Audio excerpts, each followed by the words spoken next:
निरंजन अलख निरंजन हो अलख निरंजन।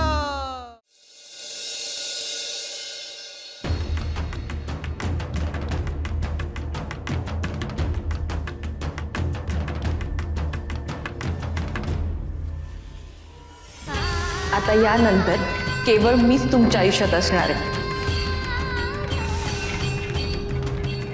गोरक्ष, गहिनी, जालंधर हे नाथ परंपरेतले 3 महत्वाचे नाथ आहेत। नाथ परंपरेतील इथे कोणी आलं तर तुम्ही काय कराल याचीच भीती मला सतत असते। माझ्या प्रिय गोरक्षाची 12 वर्षांची तपश्चर्या पूर्ण झाली। साधना पूर्ण केल्या केल्या त्याचा पहिला प्रश्न हाच होता की माझे गुरु कुठे आहेत। ते इथे आले आणि तुम्हाला घेऊन गेले तर तो जेव्हा इथे येईल तेव्हा पाहू, तू त्याचा विचार करू नकोस। तुम्हाला समजलं ना काय झालं ते? कशाबद्दल बोलतेस तू? अगं गोरक्षनाथ भिक्षा मागायला गेलेत बाहेर।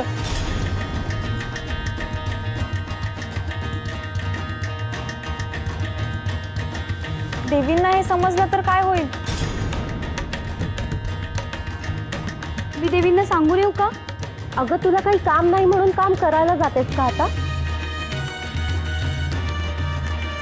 आणि असंही जाईपर्यंत विसरशील तू। हां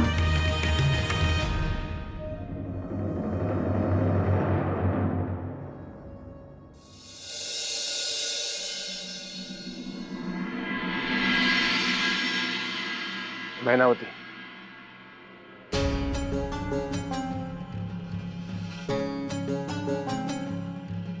मला सगळे समजते आहे, परंतु तू अशी रागावू नकोस। मग काय करू? सगळं पाहत शांत राहू? अगं गोरक्षाला काय वाटेल? अहो मला काय वाटेल याचा कधी विचार करणार आहात तुम्ही? यात चूक कोणाची आहे? हे बघ, तुझे काही चुकलेले नाही। आणि गोरक्षनाथांचं? गोरक्षाचंही काही चुकलेलं नाहीच। मग विषय संपला। हे बघ मैनावती, असं वागू नकोस। काहीही झालं तरी गोरक्ष ह्या राज्याचा अतिथी आहे आणि अतिथी हा देवासारखा असतो। हो, परंतु तुमचा देव रूप बदलून आला आहे। त्यांना माझं कल्याण करायचं नाहीये, ते माझा संसार उद्ध्वस्त करायला आले आहेत तिथे।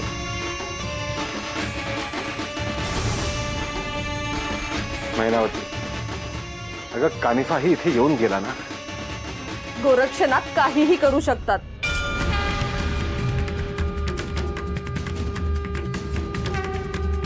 मैनावती, तू प्रेममय आहे,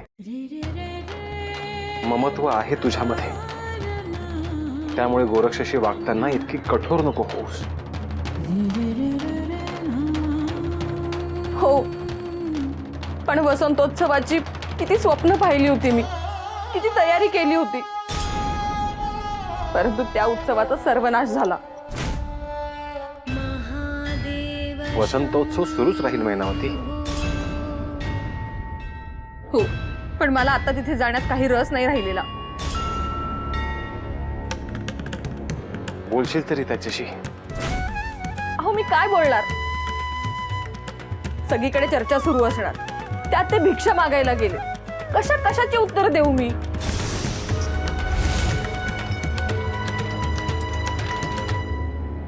ते बघा, आले भिक्षा मागून।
मी बोलतो त्याच्याशी.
गोरक्ष,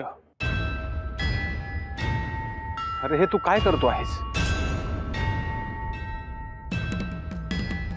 गुरुवर, तुम्ही जे शिकवले आहे तेच करतो आहे.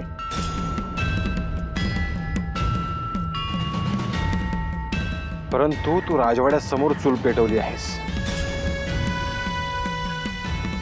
तिकडे ती मैनावती तुझ्याकडे पाहते आहे आणि ती रागावली आहे तुझ्यावर.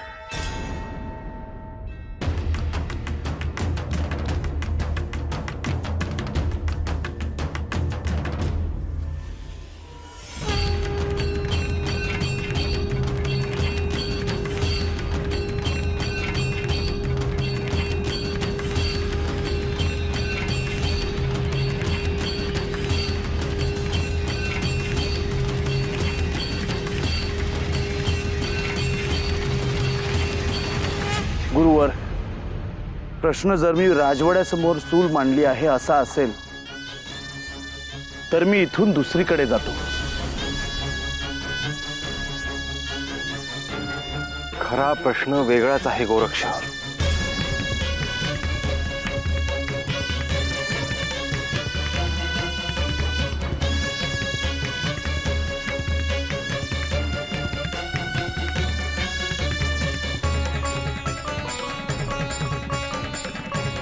गुरुवर, आसन ग्रहण करावे.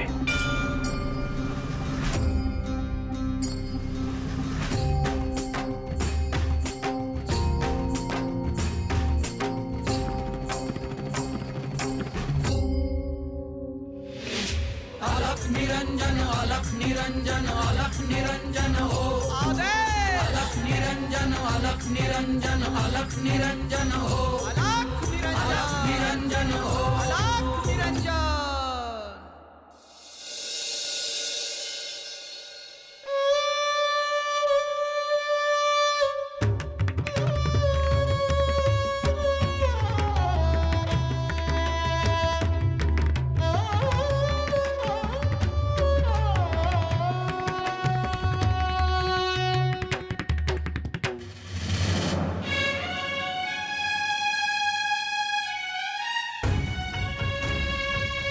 देवी, तुमच्यासाठी भोजनाची व्यवस्था करू का?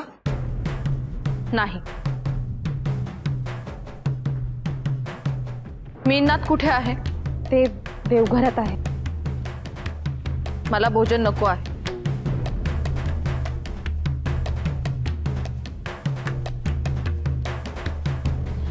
देवी, राजवाड्यात सगळ्या स्त्रिया कुजबूज करतायत.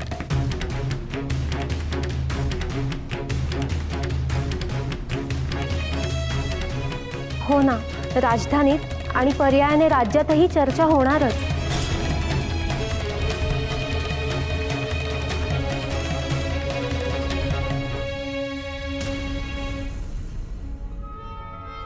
मला यावर काहीतरी विचार करावा लागेल.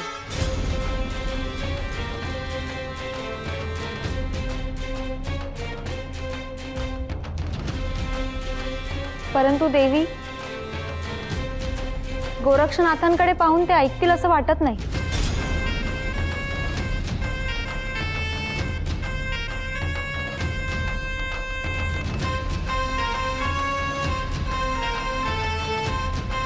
मी ही मैनावती आहे.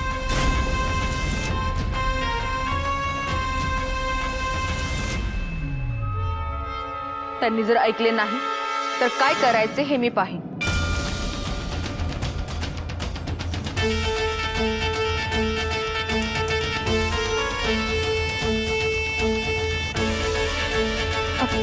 देवी, मी गोरक्षनाथ यांना काही हवं नको ते पाहू का?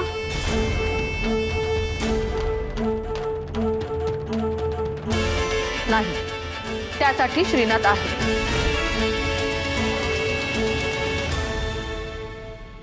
त्यामुळे आपल्याला पाहण्याची काही आवश्यकता नाही. देवी, पण ते राजवाड्यात भोजन नाही करणार, मग राहणार कुठे? रात्र झाली की येथील राजवाड्यात.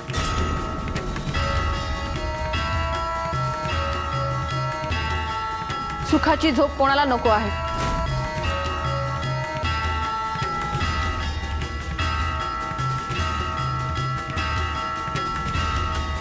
देवी, तुम्ही असा काहीतरी उपाय शोधा की ते इथून निघून जातील.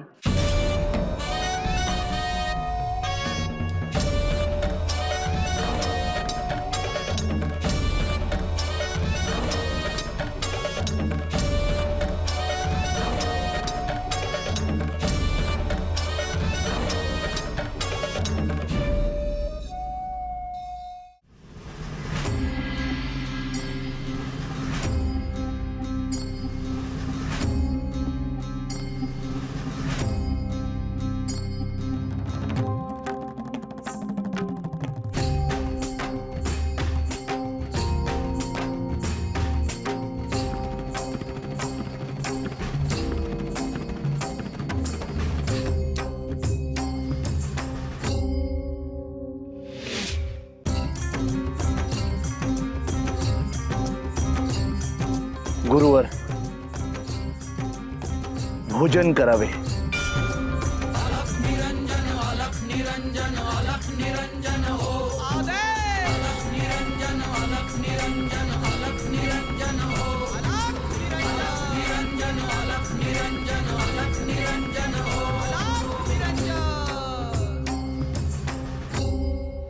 गुरुवर,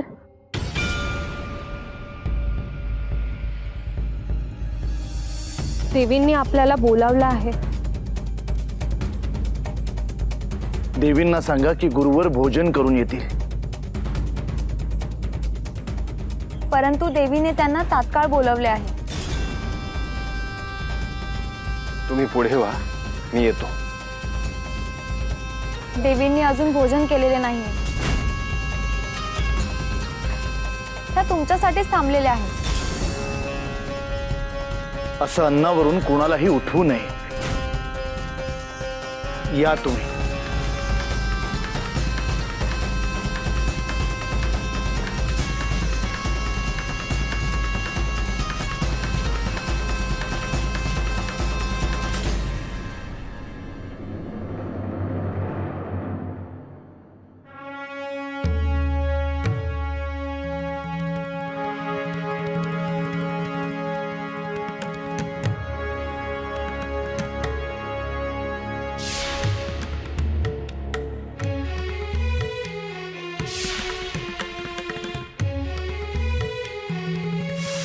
गुरुवर, पण भोजन कसे केले आहे ते तरी पहा ना गुरुवर. तू आज स्वतः माझ्यासाठी भोजन तयार केलेस म्हणजे उत्तमच झाले असणार. अप्रतिम. गोरक्ष, अरे काय चव आहे अन्नाला. गुरुवर, तुम्हाला आठवत असेल आपण कसे भ्रमण करत होतो, कसे भिक्षा मागत होतो.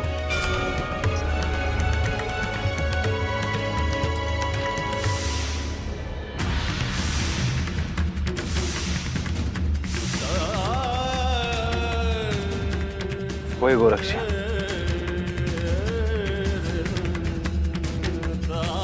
घे गोरक्ष.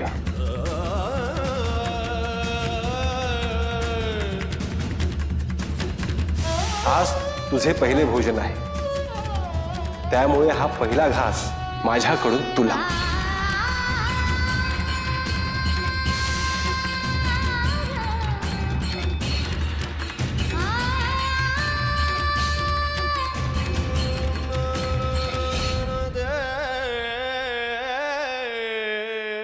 गुरुवर, आज जी भिक्षा मागितली त्याचे सार्थक झाले.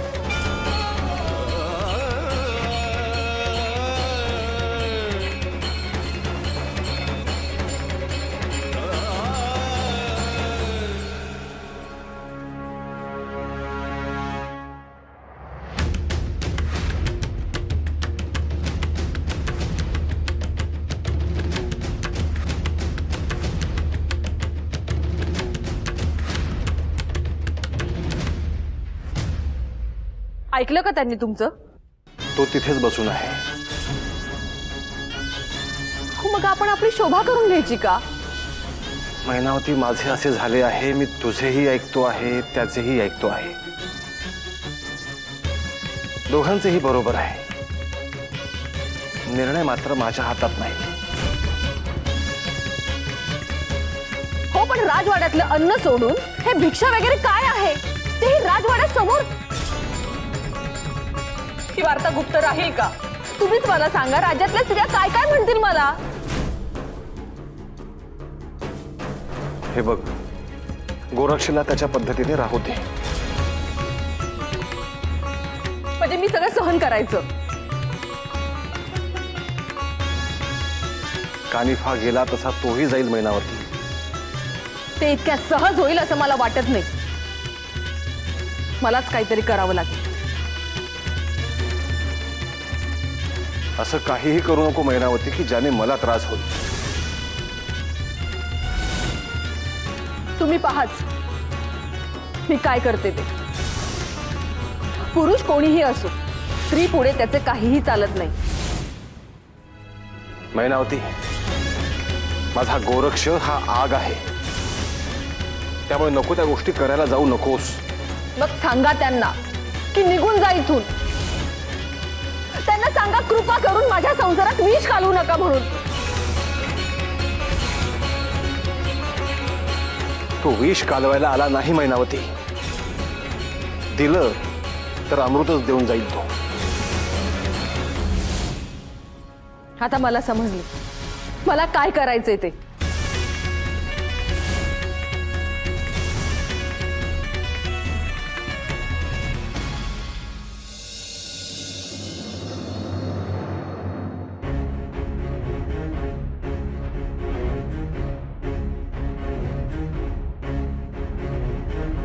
हे गुरुवर, हा राजवाडा म्हणजे उपभोगाचं प्रतीक आहे.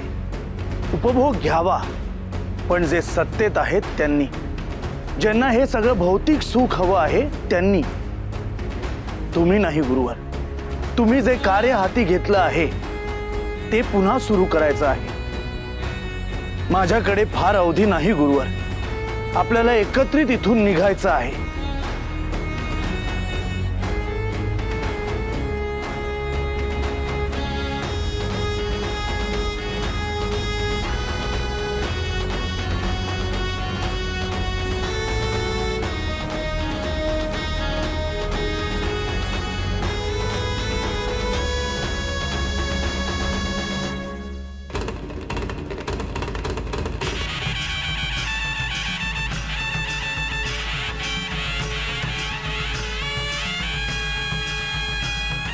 रुद्रतेज शिव शंभू भूपती महादेव तू दिव्य जती. शरण तुला जो जाणील भक्ती, कर विनाशासुरी शक्ती. परम शिष्य विचल गुरु भक्ती, किमयादार तू धर्मपती. प्रगट दिव्य रूप भस्म विभूती, सिद्धेश्वर शिव गोरखपती.